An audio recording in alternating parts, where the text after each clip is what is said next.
Écoute-moi très bien, j'ai un très bon message pour toi de la part du Seigneur. La Bible dit en 1 Jean 5,4, parce que tout ce qui est né de Dieu triomphe du monde. Et la victoire qui triomphe du monde, c'est notre foi. Alors si vous descendez dans le verset qui suit, ça parle de Jésus-Christ qui a vaincu le monde par sa mort et sa résurrection.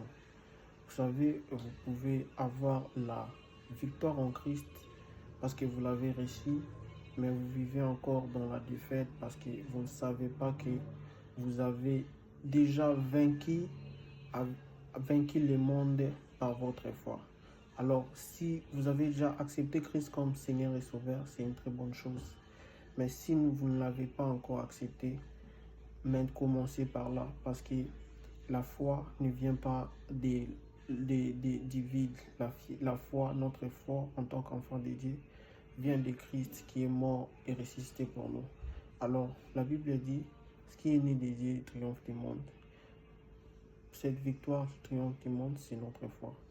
La foi, c'est ce qui déclenche l'impossible. Maintenant, si vous êtes en Christ, qu'est-ce que vous devez faire? Vous devez mettre votre foi en action, votre foi en pratique. Parce que tout ce qui est dans ce monde a été vaincu, a été triomphé par l'œuvre de la croix.